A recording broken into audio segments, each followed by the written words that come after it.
আমার নাম সাহিল। আমার বয়স ১৯ বছর। একদিন আমি আমার বন্ধুদের সঙ্গে পিকনিক করতে গিয়ে বোটে চেপে অনেক মজা করছিলাম। এমনিতে আমি একজন বড়লোক বাবার ছেলে ছিলাম, কিন্তু আমার বাবা আমাকে কখনো নিজের ছেলেরূপে একসেপ্ট করেনি। আমার বাবা সবসময় রঙ্গবাজি করতেই ব্যস্ত থাকতেন। আমার বাবা কখনো আমার খেয়াল রাখতেন না। আমার মা তো আমার জন্মের পরেই মারা গেছিল। আমি আমার মায়ের চেহারা পর্যন্ত দেখিনি। মায়ের ভালোবাসা পাওয়া তো দূরেরই কথা। আমার দাদু দিদা আমাকে মানুষ করেছে। আমার মায়ের মারা যাওয়ার পরে আমার বাবা প্রত্যেকদিন নতুন নতুন মেয়েদের সঙ্গে সম্পর্ক করত। আমার বাবা কোনোদিন আমার ব্যাপারে ভাবেনি যে তার একটা ছেলেও আছে। আমার বাবা আমাকে নিজের বাবা মায়ের কাছে রেখে দিয়েছিল। আমার দাদু দিদা অনেক বয়স্ক ছিল। তারা যতটা পেরেছে আমাকে ভালো শিক্ষা দিয়েছে, আমাকে ভালোভাবে মানুষ করেছে। আমার দাদু ও দিদা মা বাবার সমান ভালোবাসা দেওয়ার চেষ্টা করত।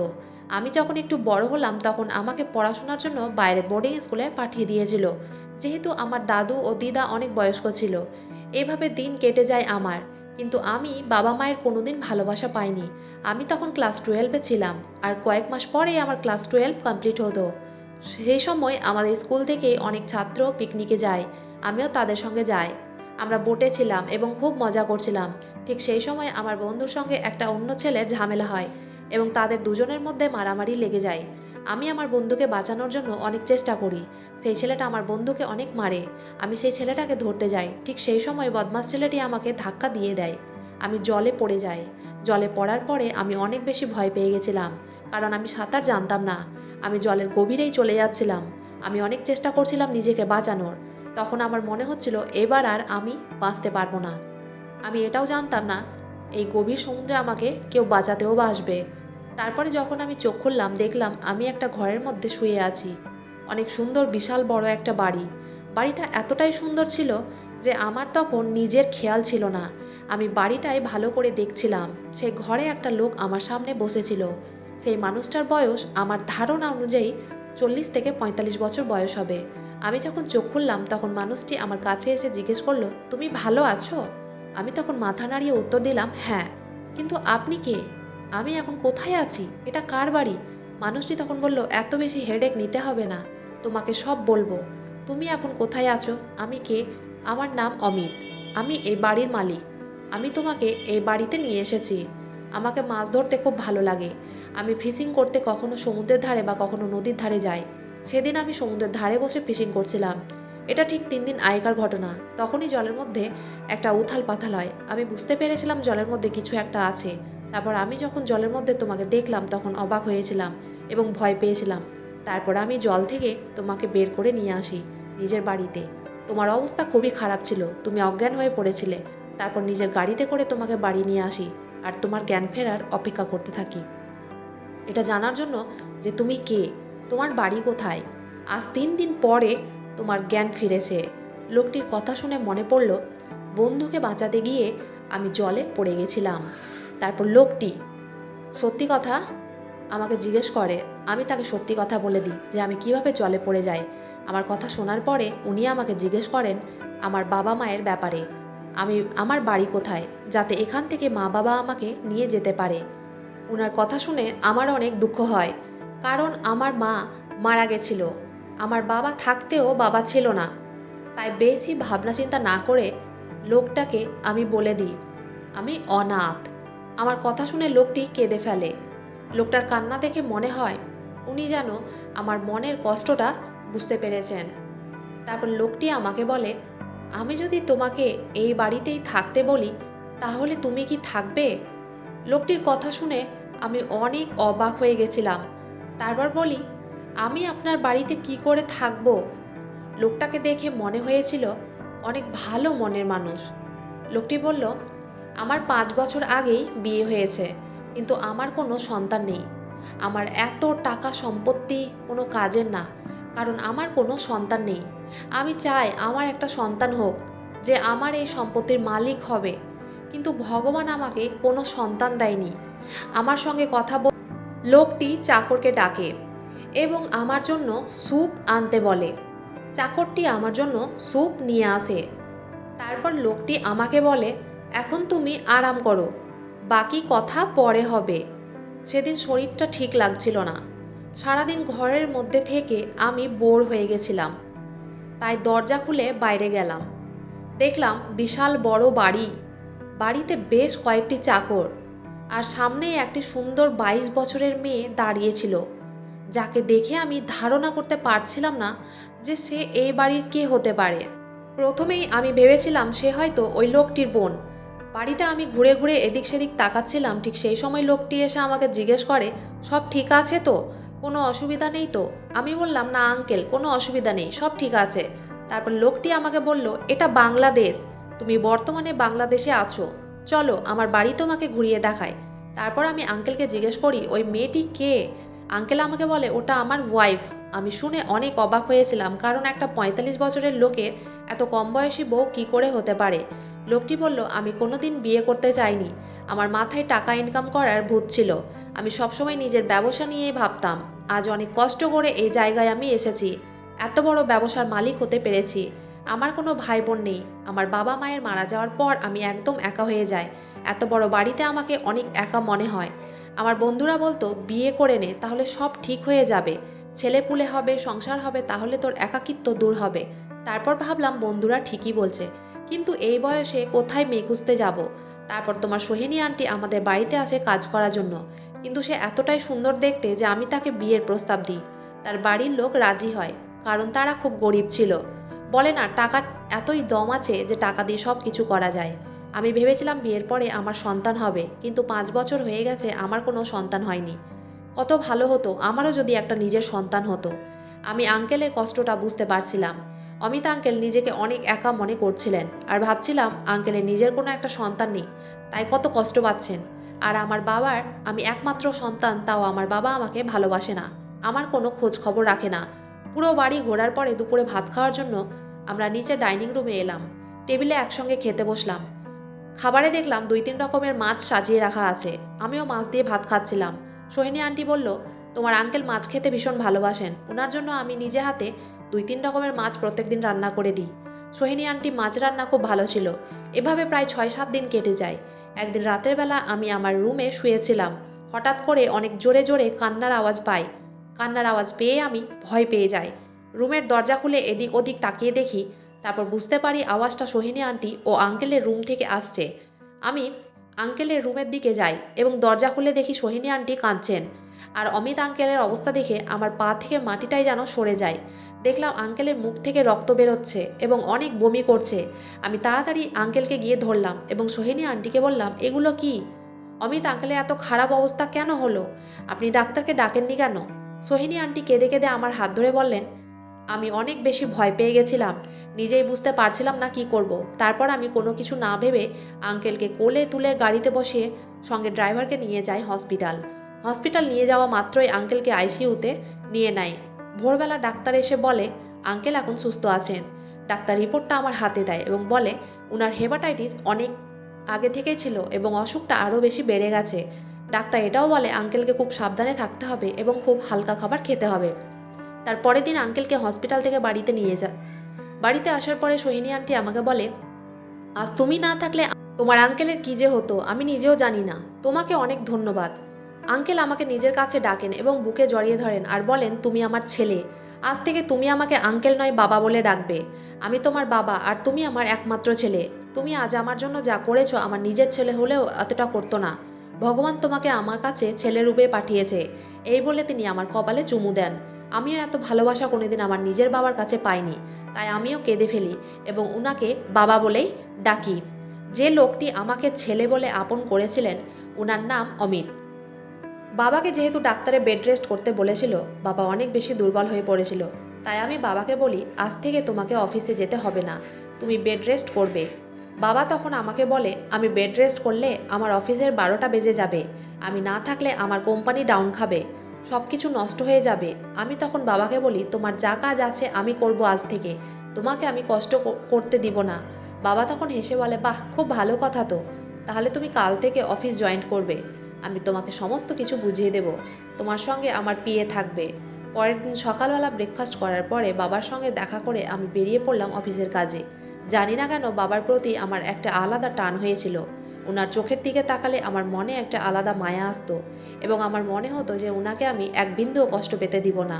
যেহেতু আমার প্রথম দিন অফিস, তাই আমার বুঝতে একটু অসুবিধে হয়েছিল, কিন্তু আমাকে সেরকমভাবে কিছু কাজ করতে হয়নি। আমার সঙ্গে বাবার পিএ ছিল। সেদিন বিকেলবেলা বাড়ি এসে কাজের মাসিকে জিজ্ঞেস করি বাবা আজকে কী দিয়ে ভাত খেয়েছেন। কাজের মাসি বলে আজ সোহিনী ম্যাডাম নিজের হাতে স্যারের জন্য 3-4 রকমের মাছ রান্না করেছিলেন। আমি তখন কাজের মাসিকে বলি বাবার অত রিচ খাওয়া চলবে না, বাবাকে হালকা খাবার খেতে হবে, আমি তো বলেই গেছিলাম। তারপর আমি চলে যাই বাবার রুমে বাবার সঙ্গে দেখা করতে। বাবা তখন শুয়ে আরাম করছিল। বাবা আমাকে ডেকে বলে কেমন লাগলো প্রথম দিন অফিসে। আমি উত্তর দিলাম খুব ভালো বাবা। বাবার সঙ্গে কিছুক্ষণ থাকার পরে আমি নিজের রুমে চলে আসি। নিজের রুমে এসে আমি অবাক হয়ে যাই দেখে ঘরের মধ্যে সোহিনী আন্টি বিছানায় একটু অন্যরকমভাবে শুয়েছিল। ওটা দেখে আমি লজ্জা পেলাম। আমি ওনাকে জিজ্ঞেস করলাম সোহিনী আন্টি আপনি কিছু বলতে এসেছেন? তারপর উনি আমার কাছে এসে আমার হাত ধরে বলে প্রথমে তুমি আমাকে আন্টি বলা বন্ধ করো, আমাকে ভালো করে দেখো। তোমার কি মনে হয় আমি আন্টির মতন দেখতে? আমি কত সুন্দর দেখতে, আমার ফিগারটা দেখো কত সুন্দর। তাই প্লিজ আজ থেকে তুমি আমাকে আন্টি বলা বন্ধ করো। ওনার এগুলো নোংরা কথা শুনে আমি তাড়াতাড়ি করে নিজের হাতটা ওনার হাত থেকে ছাড়িয়ে নিই এবং মাথা নিচু করে বলি আপনি এখন এই রুম থেকে চলে যান, পরে কথা হবে। আমি যেহেতু অমিত আঙ্কেলকে বাবা বলে মেনে নিয়েছিলাম, তাই সোহিনী আন্টিকেও মায়ের নজরেই দেখতাম। যদিও বা উনি আমার থেকে মাত্র 2 বছরের বড়, কিন্তু আমি ওনাকে কখনো খারাপ চোখে দেখিনি। সোহিনী আন্টি আমার সঙ্গে এরকম ব্যবহার আমার খুব খারাপ লেগেছিল। পরের দিন সকালবেলা আমি রেডি হয়ে নিজের ঘর থেকে বেরোতেই যাচ্ছিলাম, ঠিক সেই সময় সোহিনী আন্টি আমার ঘরের মধ্যে ঢুকে পড়ে ব্রেকফাস্টের প্লেট নিয়ে এবং ভেতরে ঢুকে ঘরের দরজাটাকে লক করে দেয়। ওটা দেখে আমি ঘাবড়ে যাই। সে আমার কাছে এসে বলে তোমার জন্য ব্রেকফাস্ট নিয়ে এসেছি, এসো আমি তোমাকে খাইয়ে দিব। আমি ওনাকে বলি আপনি এখান থেকে চলে যান। উনি আমার কোনো কথা শুনেনি, জোর করে আমার হাত ধরে আমাকে কাছে টেনে নেয় এবং ঠিক সেই সময় দরজায় কাজের মাসি নক করে। আমি তাড়াতাড়ি আমার হাতটা ছাড়িয়ে দরজাটা খুলে দিই। কাজের মাসি আমাকে বলে আপনাকে অমিত স্যার ডাকছেন। আমি কাজের মাসিকে বলি তুমি চলো আমি এক্ষুনি আসছি। তারপর আমি তাড়াতাড়ি করে চলে যাই বাবার ঘরে। বাবা আমাকে বলে তোমাকে হয়তো কিছুদিনের জন্য বাইরের দেশে যেতে হতে পারে। আমি একটা নতুন ডিল পেয়েছি যার জন্য তোমাকে কিছুদিনের জন্য বাইরের দেশে যেতে হবে। তুমি কি যাবে? বাবা আমাকে জিজ্ঞেস করে। আমি উত্তর দিলাম হ্যাঁ বাবা আমি যাব। তোমাকে কষ্ট করে অত দূর যেতে হবে না, আমি সব কিছু ম্যানেজ করে নিব। তারপর আমি চলে যাই অফিসে। ধীরে ধীরে আমি অফিসের টাইম কাটাতে থাকি। এখন যেহেতু অফিসের কাজকর্ম সমস্ত কিছু বুঝে গেছি, তাই আমি যতটা পারতাম অফিসেই টাইম কাটাতাম এবং বাবার সঙ্গে টাইম বের করে ফোনেও কথা বলে নিতাম। সেদিন রাতের বেলা বাড়ি এসে দেখি আজও টেবিলে মাছ রান্না করে রাখা আছে। আমি কাজের মাসিকে জিজ্ঞেস করি আমি তো বারণ করে গেছিলাম যাতে বাবাকে এত চর্বিদার মাছ না দেওয়া হয়। কতবার বলবো বাবাকে হালকা খাবার খেতে হবে, তারপরেও তোমরা বাবাকে কেন এত চর্বিদার মাছ খেতে দিয়েছো? কাজের মাসি আমাকে বলে সোহিনী ম্যাডাম অনেক ভালোবেসে যত্ন করে স্যারের জন্য মাছ রান্না করেছেন। স্যার ডাল ও আলু দিয়ে ভাত খেতে পারছিলেন না, তাই সোহিনী ম্যাডাম মাছ রান্না করে দিয়েছে। আমি বুঝতে পারছিলাম না যে সব কিছু জানার পরেও সোহিনী আন্টি কেমন করে এসব করছে। তারপর আমি নিজের ঘরে চলে যাই। ফ্রেশ হয়ে মুখ হাত ধুয়ে আমি বাবার কাছে যাই দেখা করতে। সেখানে গিয়ে দেখি বাবা আগের থেকে একটু ভালো হয়েছে। বাবার পাশে সোহিনী আন্টি বসেছিল এবং বাবার মাথায় হাত বুলিয়ে দিচ্ছিল। আমি দেখে খুব খুশি হলাম যে সোহিনী আন্টি বাবার এত খেয়াল রাখছেন। তারপর বাবা বলে কালকে ছোট্ট করে বাড়িতে একটা পার্টির আয়োজন করেছি, অফিসের ক্লায়েন্টরা ও আমার বন্ধুরা আসবে। তোমার লন্ডন যাওয়ার আগে একটা খুব জরুরি কাজ আছে, সেই কাজটা পুরো করব। আমি বললাম ঠিক আছে বাবা, তুমি যেমন চাইছো ঠিক সেই রকমটাই হবে। এটা বলে আমি নিজের রুমে চলে যাই। পরদিন সকালবেলা বাড়িতে তোড়জোড় লাগে রান্নাবান্না ও ঘর সাজানোর জন্য। আজকের পার্টিটা রাতে হবে। আমার খুব ভালো লাগছিল যে বাবা একটু রিকভার হতে পেরেছে। এদিকে সোহিনী আন্টি আমার সাথে যেটা ব্যবহার করছিল সেটা নিয়েও আমি অনেক চিন্তিত ছিলাম। সে আমার সঙ্গে কেন এরকম করছিল, আবার এদিকে বাবার খেয়াল রাখছিল। আমি ঠিক বুঝতে পারছিলাম না যে আমি এই ব্যাপারটা বাবার সঙ্গে কিভাবে আলোচনা করব। আমি পরে ভাবলাম এ বিষয়ে আলোচনা করলে বাবা হয়তো আমাকে খারাপ ভাববেন, তাই আমি সোহিনী আন্টির এই নোংরা ব্যবহার বাবাকে জানাইনি। আমি সোহিনী আন্টিকে একদিন এটাও বলেছিলাম আপনি আমার সাথে এরকম ব্যবহার করলে বাবাকে বলে দিব। তারপর থেকে সোহিনী আন্টি আমার থেকে একটু দূরেই থাকতেন। পরের দিন অনুষ্ঠানে সবাই খুব মজা করছিল। খাওয়া দাওয়ার পরে বাবা সবাইকে এক জায়গায় জড়ো করে বললেন আজ আমার জীবনের অনেক বড় দিন। আজ আমি আমার সমস্ত সম্পত্তি আমার ছেলের নামে করতে চলেছি এবং আমাকে ডাকার পরে উনি এটা অ্যানাউন্স করেন যে আজ থেকে সমস্ত সম্পত্তির মালিক আমি। এটা শোনার পরে সোহিনী আন্টি কেমন যেন একটা রাগে ঘরের মধ্যে ঢুকে পড়লেন। আমি বাবাকে কোনোদিন বলিনি যে তোমার সম্পত্তি আমার নামে করে দাও। বাবা খুশি খুশি এই কাজটা করেছিল। তারপরের দিন সকালে আমি লন্ডনের জন্য বেরিয়ে পড়ি। আর বাবা যেহেতু আগের থেকে সুস্থ ছিল, তাই বাবার জন্য আমার মনে আর কোনো ভয় ছিল না। লন্ডনে আসার পরে আমি বাবার সঙ্গে কন্ট্যাক্টে ছিলাম। সবসময় তাকে ফোন করে জিজ্ঞেস করতাম খাওয়া দাওয়া ওষুধ পানির ব্যাপারে। লন্ডন থেকে বাড়ি ফেরার 4 দিন আগে বাবা আমার ফোন রিসিভ করেনি। তারপর আমি সোহিনী আন্টিকে ফোন করে জিজ্ঞেস করি, বাবা আমার ফোন কেন রিসিভ করছে না? আন্টি বলে, আরাম করছে তোমার বাবা। তারপর আমি ভাবলাম দূর থেকে বাবাকে বারবার ফোন করলে হয়তো ডিস্টার্ব ফিল করবেন। বাড়ি গিয়ে বাবার সঙ্গে টাইম কাটাবো। লন্ডন থেকে 7 দিন পরে আমি বাড়ি ফিরি। সেদিন বাড়ি ফেরার পরে ফ্রেশ হয়ে বাবার সঙ্গে দেখা করতে যাই। ঠিক সেই সময় সোহিনী আন্টি আমাকে বলেন, তোমার বাবা এখন আরাম করছে, পরে দেখা করবে। আমি ভাবলাম বাবা হয়তো সত্যি আরাম করছে, তাই পরে দেখা করব এটা ভেবে আমি চলে যাই। বাবা যে কাজটার জন্য আমাকে লন্ডন পাঠিয়েছিলেন আমি সেটা পুরো করে আসি এবং আমি খুব খুশি ছিলাম এটা ভেবে আমি বাবার কাজ করতে পেরেছি। আমি জানতাম বাবা এটা শোনার পরে অনেক খুশি হবেন, তাই আমি বাবাকে বলার জন্য অনেক বেশি এক্সাইটেড ছিলাম। পরের দিন সকালে আমি অফিস বেরিয়ে যাই। সেদিন অফিসে বসে ভাবি আজ বাড়ি গিয়ে বাবার সঙ্গে অনেক টাইম কাটাবো। সেদিন আমি তাড়াতাড়ি বাড়ি চলে আসি। বাড়ি এসে খাওয়া দাওয়া করে আমি বাবার রুমে যাচ্ছিলাম, ঠিক এমন টাইমেই সোহিনী আন্টি আমার ঘরে আসেন এবং আমার সঙ্গে কথা বলতে শুরু করেন। বিজনেস ডিলের ব্যাপারে জিজ্ঞেস করেন। আমি তখন আন্টিকে সব কিছু বুঝিয়ে বলি। এভাবে সেদিন অফিসের কথা বলতেই টাইমটা কেটে যায়, আর রাতের বেলা বাবার সঙ্গে দেখা করতে যাইনি। পরের দিন সকালবেলা আমি তাড়াতাড়ি করে যাই বাবার সঙ্গে দেখা করতে। সোহিনী আন্টি আমার হাত ধরে সাইটের দিকে নিয়ে আসেন এবং বলেন, কেন তুমি বারবার বিরক্ত করার জন্য তোমার বাবার ঘরে যাচ্ছ? সে এখন আরাম করছে। আমি আন্টিকে বলি আমাকে একবার দেখা করতে দেন বাবার সঙ্গে, অনেক জরুরি কথা আছে। সোহিনী আন্টি আমার কোনো কথা শুনেনি। সে বলে, তোমার বাবা এক্ষুনি ওষুধ খেয়ে ঘুমিয়েছেন, পরে দেখা করবে। আমি সেদিনও সেখান থেকে চলে যাই। সেদিন রাতের বেলা অফিস থেকে বাড়ি এসে আমি আগে তাড়াতাড়ি যাই বাবার সঙ্গে দেখা করতে। আমার কেমন যেন একটা মনের মধ্যে ফিল হচ্ছিল, আমার মনে একটা ভয় হচ্ছিল। সেদিন আমি বাবার ঘরে ঢুকতেই যাচ্ছিলাম, আবার সোহিনী আন্টি আমার সামনে এসে দাঁড়ায় আর বলে, এখন ঘরের মধ্যে যাবে না, তোমার বাবা ঘুমিয়ে আছে। আমি আন্টিকে বলি আজ ঘরে ঢুকবই, আমি বাবার সঙ্গে দেখা করবই। সোহিনী আন্টি যেই আমার হাত ধরতে যাবে আমি তাকে ধাক্কা দিয়ে পেছনের দিকে ফেলে দিই এবং ঘরের মধ্যে ঢুকে পড়ি। ঘরে ঢুকতেই দেখি ভেতরে কেউ নেই। আমি অনেক বেশি ভয় পেয়ে যাই বাবার জন্য। সোহিনী আন্টি ঘরের ভিতরে ঢুকে আমি তাকে জিজ্ঞেস করি, বাবা কই? সোহিনী আন্টি তখন চোখ দেখিয়ে একটা ইশারা করে। ঠিক সেই সময় ঘরের চাকরটা আমাকে জড়িয়ে ধরে ও হাত বেঁধে দেয়। আমি তখন বলি, ছাড়ো আমাকে।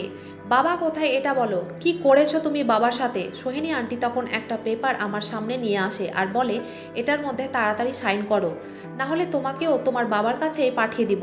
আমি তাকে জিজ্ঞেস করি, এটা কিসের কাগজ? পড়তে চাই। সোহিনী আন্টি তখন বলে, এটা সম্পত্তির কাগজ, এটা আমার নামে করে দাও, তবেই তোমার বাবাকে ফিরে পাবে, না হলে তোমাকেও সেখানেই পাঠিয়ে দিব যেখানে তোমার বাবাকে পাঠিয়ে দিয়েছি। আমি তাকে বলেছি, তুমি একটা বাজে মেয়ে, আমার বাবা তোমাকে কত ভালোবাসে, তোমাকে এই বাড়ির রানী বানিয়ে রাখতো, আর তুমি আমার বাবার সাথে এরকম ব্যবহার করেছো। কেন তুমি এরকম করলে বাবার সাথে? সোহিনী আন্টি তখন বলে, ওই বুড়োকে আমি শুধুমাত্র টাকার জন্যই বিয়ে করেছি, আমি ওই বুড়োকে ভালো টালোবাসি না। আমি তো তোমাকে যখন আমাদের বাড়িতে প্রথম দিন দেখেছিলাম সেই দিনই পছন্দ করেছিলাম, কিন্তু আমি জানতাম না আমার বুড়ো বর সমস্ত সম্পত্তি তোমার নামে করে দিবে। আমি ওই বুড়োকে বলতাম একটা অজানা অচেনা ছেলেকে নিজের সম্পত্তির মালিক করো না, কিন্তু ওই বুড়ো আমার কোনো কথা শোনেনি।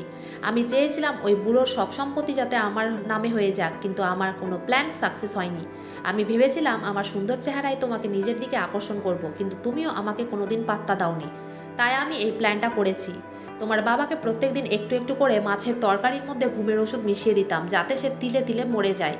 একদিন আমি যখন তার মাছের তরকারিতে ঘুমের ওষুধ মিশিয়ে দিচ্ছিলাম তখন সে দেখে ফেলে এবং বুঝতে পারে আমি তার সঙ্গে খারাপ কিছু করছি, তাই আমি তাকে সেই জায়গায় পাঠিয়ে দিয়েছি। তুমি যদি তাড়াতাড়ি এই সম্পত্তি আমার নামে না করো তাহলে তোমাকেও আজ মেরে ফেলবো। আমি সোহিনী আন্টির কথা শুনে এত বেশি ভয় পেয়ে গেছিলাম যে বুঝতে পারছিলাম না কি করব। মনে হচ্ছিল আমার পায়ের তলা থেকেই যেন মাটিটা সরে যাচ্ছে। আমি বুঝতে পারছিলাম না কি করব, কারণ ওই চাকরটা আমার গলার মধ্যে ছুরি লাগিয়ে রেখেছিল। ঠিক সেই সময় পেছন দিক থেকে আওয়াজ আসে, হ্যান্ডস আপ। পেছনে ঘুরে দেখি কাজের মাসি পুলিশকে সঙ্গে করে নিয়ে এসেছে। তখন পুলিশ সেই চাকর ও সোহিনী আন্টিকে অ্যারেস্ট করে এবং পুলিশ তাদেরকে জিজ্ঞেস করে বাবা কোথায়। বাবার ঘরের মধ্যে একটা গুপ্ত দরজা ছিল, সেই ঘরের ভিতরে বাবাকে হাত মুখ বেঁধে ভরে রেখেছিল। আমি তাড়াতাড়ি করে বাবাকে সেখান থেকে বের করে হসপিটাল নিয়ে যাই। বাবার সেখানে চিকিৎসা হয়। কিছুক্ষণ পরে বাবার জ্ঞান ফিরে আসে। জ্ঞান ফিরে আসার পরে বাবা আমাকে জড়িয়ে ধরে অনেক কান্নাকাটি করে। কাজের মাসিও আমার সাথে এসেছিল হসপিটালে। সে আমাকে বলে, সাহেব আমাদের জন্য অনেক করেছেন, আমি যেদিন বুঝতে পেরেছিলাম সোহিনী ম্যাডাম সাহেবের সঙ্গে ভালো ব্যবহার করছে না, তখনই আমি সোহিনী ম্যাডামের উপর নজর দিতে লাগি এবং সোহিনী ম্যাডাম সাহেবের যখন হাত পা বেঁধে ঘরের মধ্যে ভরে নিয়ে যাচ্ছিল, তখনই আমি পুলিশকে ফোন করেছিলাম। বলে না, ভালো মানুষের সঙ্গে সবসময় ভালোটাই হয়। সোহিনী আন্টি ও চাকরকে জেল হয়, ওদের সঙ্গে আমাদের আর কোনো সম্পর্ক ছিল না। তারপর আমি বাবাকে নিয়ে চলে যাই বাড়ি। বাবা আমার একটা ভালো মেয়ে দেখে বিয়ে দিয়ে দেয়। এখন আমরা সবাই মিলেমিশে একসঙ্গে একটা পরিবারের মতন থাকি। বন্ধুরা, আজকের গল্পটা এখানেই শেষ করছি। গল্পটি ভালো লাগলে অবশ্যই লাইক, শেয়ার এবং সাবস্ক্রাইব করতে ভুলবেন না। গল্পে কোনো ভুল ত্রুটি থাকলে আমাকে ক্ষমা করবেন। ধন্যবাদ।